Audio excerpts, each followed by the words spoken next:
Welcome to our YouTube channel students, e-learning hub by Udgam Welfare Foundation. Students, in this video we are going to discuss about the case study number 3 on application of derivative, which is going to be very helpful for students of CBSE as well as ISC board. If you have missed our previous 2 case studies, then I request you to please watch those case studies so that it is going to enhance your skill how to tackle these case study in the coming board exam. So let's move forward and discuss our third case study on application of derivative. So student, this is our third case study, which states a manufacturing company produces cylindrical containers for packaging food. The total surface area of each container is fixed at 100 centimeters square, and the company wants to determine the dimensions, radius and height that would maximize the volume. The volume V of a cylinder is given by V is equal to pi r square h, and the surface area is 2 pi r into r plus h is equal to 100. Using these equations, the design team applies the concept of maxima and minima to derive the most efficient packaging design. This helps reduce the cost and increase storage efficiency. The application of calculus through the first derivative test enables them to find the point at which the volume is maximized, providing a real world use of optimization in business. So this is our case study number 3, and on the basis of this case study, we are going to discuss 5 MCQ question as per the board standards. Now let's move forward and discuss our first question on this case study. So student, this is our first question, which states what is the expression for the height h in terms of r using the surface area constraint. So total surface area which was given, that is 2 pi r into r plus h is equal to 100 as per the given case study. So here we can expand it like this: 2 pi r square plus 2 pi rh is equal to 100. Now it states we need to find h in terms of r. So this further implies 2 pi rh equals to 100 minus 2 pi r square. Very simple.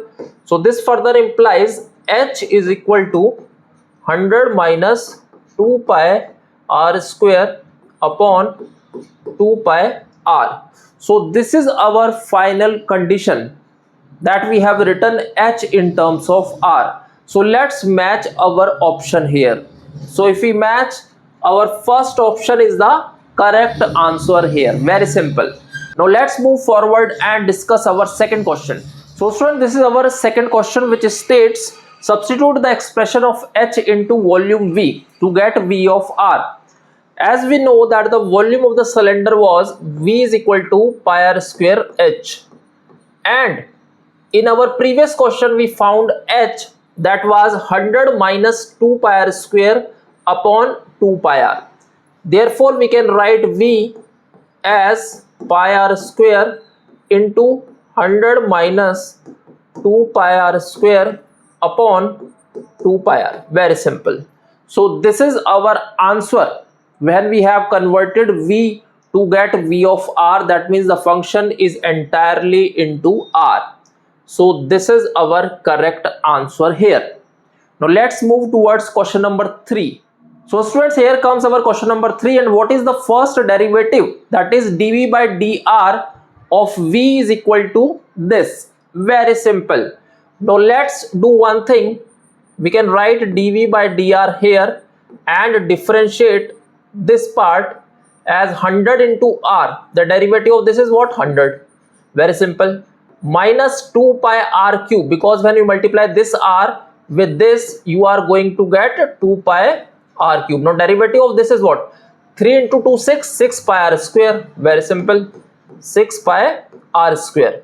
Now what we can do, basically we can multiply this half with all these terms, then this will become what? 50 minus this will become 3 pi r square. So 50 minus 3 pi r square is the correct answer, which is option number A. I hope you are understanding the concept here, and these questions are quite important as well as useful in the coming board exams. Now let's move towards question number 4. Now it states find the critical point by solving dv by dr equal to 0. So students, we have dv by dr equals to 50 minus 3 pi r square. Here it is given. So we need to find this by equating it with 0. So 50 minus 3 pi r square is equal to 0. So this implies 50 over 3 pi equals to r square. So this further implies that r is equal to root over 50 upon 3 pi. Very simple. If we check, there are no option like this, so I think there is some typo error. So we can say that our answer is r is equal to root over 50 upon 3 pi. So we can simply write 3 pi here. So option number B may be the correct option here, as we got our correct answer. Now let's move towards question number 5. As we know that our first derivative was 50 minus 3 pi r square.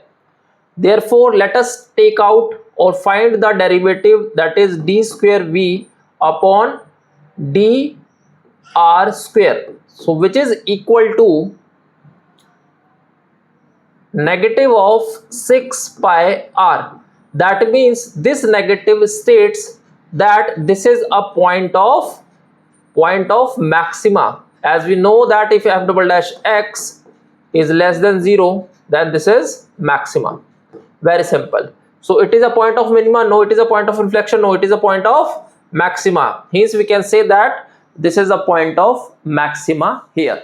So students, that was the last question of this case study. I hope you enjoyed this particular case study, and this case study was very helpful for every student, because we have covered a lot of concept related to application of derivative in this particular case study. If you would like to do online test on various chapters of grade 12, then I have prepared the online test series which is free of cost and available on our website, which is udgamwelfarefoundation.com.